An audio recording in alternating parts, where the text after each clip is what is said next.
Começa mais uma edição do JR 15 Minutos, o podcast da Record TV que aprofunda as notícias que mais mexem com a nossa vida.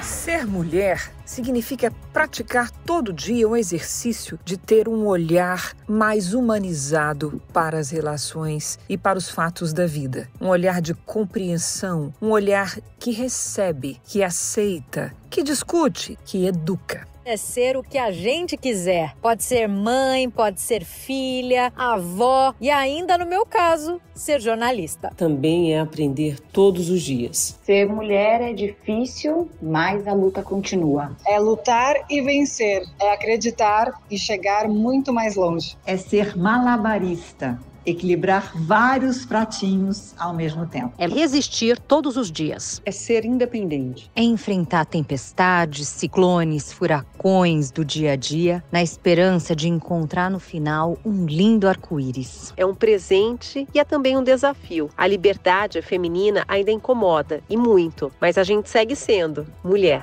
Oficializado pela Organização das Nações Unidas em 1975, o Dia Internacional da Mulher, comemorado em 8 de março, simboliza a luta histórica de mulheres por melhores condições de trabalho e igualdade de direitos e oportunidades. Quase 5 décadas depois, a lista de conquistas é grande, mas a luta continua. Segundo dados do IBGE, em 2022, do total da força de trabalho no Brasil, 44% eram mulheres. Elas, no entanto, eram também a maioria entre os desempregados. Em outro ponto importante, historicamente, as mulheres recebem menos pelo mesmo trabalho do que os homens. Quais obstáculos que muitas vezes são invisíveis as mulheres precisam enfrentar? O que é necessário para avançar na luta contra a desigualdade de gênero no Brasil? E qual o papel do poder público no avanço dos direitos das mulheres? O 15 Minutos de hoje esclarece essas e outras dúvidas com a promotora especializada em violência doméstica e professora da PUC de São Paulo, Valéria Escarance. Bem-vinda ao nosso podcast, doutora. Obrigada, Celso. Muito importante estar com vocês em uma época tão relevante que se fala sobre os direitos das mulheres, né? Eu aproveito para cumprimentá-la, desejando feliz Dia da Mulher. E quem nos acompanha nessa entrevista é a repórter da Record TV, Adriana Perrone. Bem-vinda, Adriana. Parabéns. Oi, Celso. Obrigada. Oi, doutora Valéria. É um prazer estar aqui com vocês. Obrigada pelo convite. Bom, a gente vai discutir agora uma data importante, né, e que tem muitas raízes históricas. Doutora Valéria, a cada ano as discussões sobre a inclusão, o reconhecimento feminino na sociedade crescem e ganham aí novos significados, né? Mas é importante a gente destacar que muitas brasileiras ainda encontram barreiras e sofrem discriminações por serem mulheres, né? Na verdade, o reconhecimento de direitos das mulheres é muito recente. As mulheres e os homens só se tornaram iguais na lei mesmo, em 1988. Até 2005, olha só, Adriana, a nossa lei usava expressões como virgem, honesta. Até 2009, o casamento da vítima de estupro com o autor de um crime sexual extinguia o processo. Até também 2002, o homem era o chefe da sociedade conjugal. As alterações legislativas são muito recentes. Ainda é mais fácil mudar a lei do que mudar a mentalidade das pessoas. Então, a nossa sociedade ainda coloca a mulher numa posição de inferioridade, numa posição que remete a mulher ao local privado, às funções de cuidado. Isso faz com que, por exemplo, no momento de crise, como nós vivemos, a pandemia, as mulheres sejam as primeiras a perder o emprego ou a abandonar o emprego para cuidar das pessoas. Isso sem falar nas violências psicológicas, a que todas nós estamos sujeitas, né, Adriana? Sem dúvida, doutora. Agora, o mercado de trabalho segue mostrando aí distorções, né, entre homens e mulheres. Muitos obstáculos precisam ser vencidos, então, no que diz respeito à discriminação de gênero. Em termos de rendimentos, as mulheres ganham, em média, 21% a menos do que os homens. E aí a gente está falando de mulheres que ocupam os mesmos cargos que os homens. E essa diferença persiste mesmo em setores onde mulheres são maioria, como o doméstico, por exemplo, composto aí por 91% de mulheres, mas que elas têm salários 20% menores. Doutora, a desigualdade salarial é um problema estrutural do mercado? Como a gente pode explicar essa discrepância? A desigualdade salarial é um reflexo da desigualdade que existe na sociedade, no nosso dia a dia. As mulheres ainda não ocupam espaços de poder. As mulheres foram criadas, foram disciplinadas, tiveram seus corpos disciplinados no silêncio, nos locais privados, criadas com a figura da princesa, da mulher gentil, da mulher amável. Por isso, leis como essa lei que acabou de ser aprovada, que estabelece a igualdade salários entre homens e mulheres são tão importantes. Cotas também, em muitos países se fala em cotas de cargos de gerência para as mulheres. Algumas mulheres que são contrárias a esse posicionamento, mas enquanto a sociedade não despertar para a necessidade de que as mulheres estejam nesses postos, porque só quem está no local de fala pode dizer o que é ser mulher, nós não teremos uma alteração real mesmo da situação das mulheres no Brasil. Agora, doutora Valéria, um outro ponto importante a gente discutir é que homens com filhos têm menos dificuldade no mercado de trabalho do que as mulheres com filhos, né? Por que mulheres com filhos menores têm mais dificuldade em conseguir um emprego? Em razão da licença maternidade, porque quando se contrata uma mulher, o empregador automaticamente pensa, essa mulher ela pode ter 1, 2, 3 filhos, ela ficará afastada do trabalho por tanto tempo, e no Brasil, em regra, a função de cuidado ainda ela é atribuída à mulher. Em alguns países, a licença é dos pais e não maternidade, ela é dividida. Então, se isso acontecesse no Brasil, por exemplo, as mulheres teriam mais oportunidades de emprego, não seriam as pessoas mais afastadas no momento de gravidez, por exemplo. É raro uma mulher ser contratada quando ela está gestante. Doutora, pegando um gancho num ponto que a senhora mencionou agora há pouco na sua última resposta, o governo federal está preparando aí um pacote de ações voltadas às mulheres, né? Então, várias pastas anunciam atividades e políticas públicas voltadas ao público feminino. E dentre esses projetos, tem uma lei, que é essa que a senhora mencionou, que garante igualdade salarial entre gêneros quando essas pessoas exercem a mesma função. Gostaria que a senhora explicasse pra gente qual é a importância de uma medida como essa, né? E se, de fato, como a senhora disse, pode acontecer de que com essa mudança, mulheres passem a ocupar mais cargos de liderança. Para que as mulheres tenham igualdade, o primeiro passo é a mudança da lei, né? E o segundo passo é a mudança da mentalidade. Então, só a conscientização social, a conscientização das pessoas não é suficiente. Então, por exemplo, foi necessário que a nossa Constituição,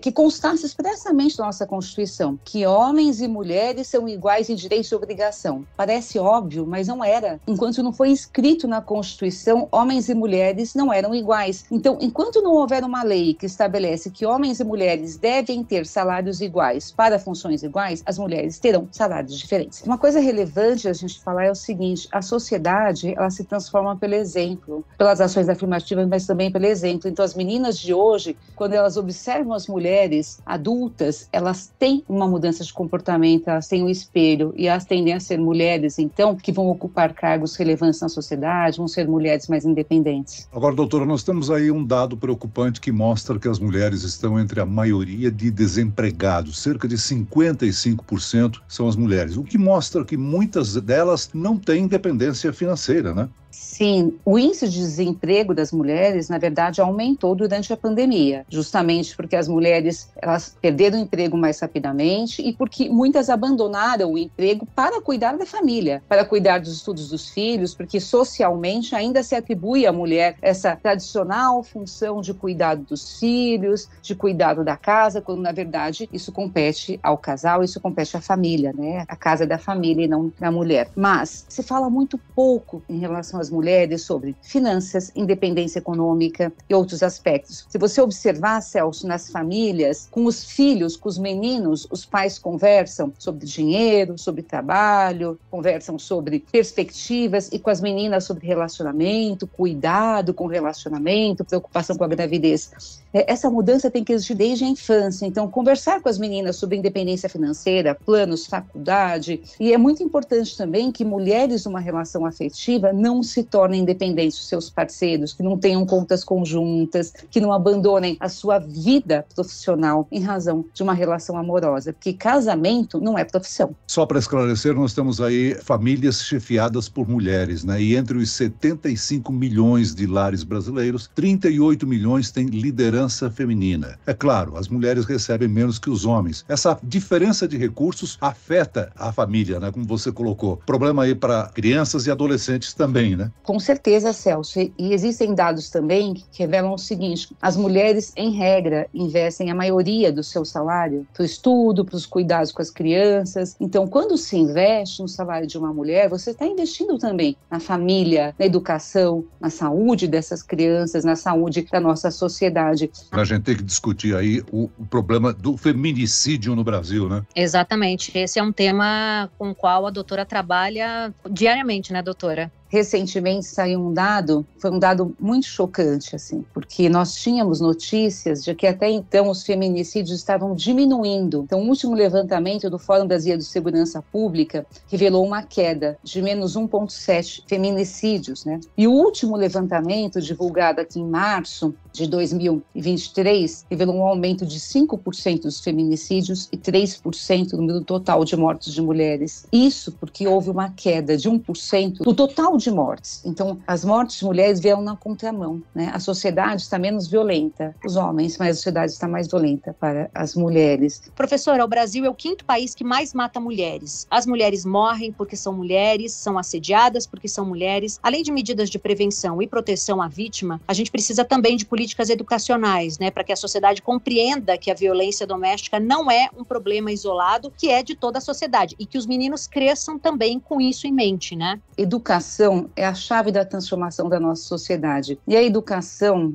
de base, a educação na escola, a educação na faculdade e a educação pelo exemplo, porque nós sabemos que os pais ensinam os filhos pelo seu exemplo, não pelo que eles falam, mas pela maneira como eles agem em casa. Os índices de feminicídio normalmente são relacionados a pessoas que tiveram um histórico de violência na família, no caso dos meninos, ou algumas vezes de meninas que tiveram exemplo de submissão nas suas famílias. Então, para as mulheres, o exemplo de empoderamento é importante para as filhas. E para os homens, um exemplo de respeito é importante para os filhos. Doutora Valéria, a Lei Maria da Penha e a tipificação do assassinato de mulheres como feminicídio, o que em tese aumenta a pena do criminoso, são avanços importantes na luta para reduzir a violência contra a mulher. Quais outros avanços na legislação podem ajudar a reduzir esses tristes índices de violência? É muito relevante quando você coloca como avanços, e são realmente avanços, porque são violências específicas que precisam de leis específicas. E nós tivemos outros avanços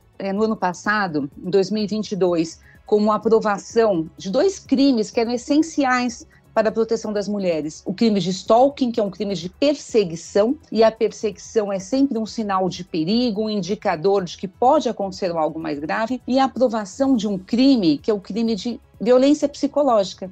A violência psicológica, ela já existia como uma descrição de violência na Lei Maria da Penha, mas não existia um crime específico. Então, quando as pessoas iam para a delegacia, elas não conseguiam registrar um boletim de ocorrência por violência psicológica. Então, agora é possível fazer esse boletim de ocorrência por violência psicológica e solicitar medidas protetivas. E a violência psicológica é sempre o início, o meio e o fim. É aquela violência silenciosa, mas altamente danosa, que por vezes deixa marcas eternas. Doutora, a gente infelizmente tem a violência contra a mulher quase que naturalizada aqui no país, né? E muitas vezes as mulheres não percebem que estão sendo vítimas de violência. E aí a gente tem vários tipos, a violência física, a violência psicológica, a gente tem inclusive aquela violência que só nós mulheres podemos descrever quão doída ela é, que é aquela pressão estética que a mulher enfrenta no dia a dia, aquele incentivo à competição entre mulheres que a gente vem combatendo aí tanto nos últimos anos, mas que a gente sabe que tem um caminho muito longo pela frente. Eu gostaria que a senhora falasse sobre isso também, né? Como é difícil ser mulher no Brasil. É muito difícil ser mulher no Brasil, Adriana.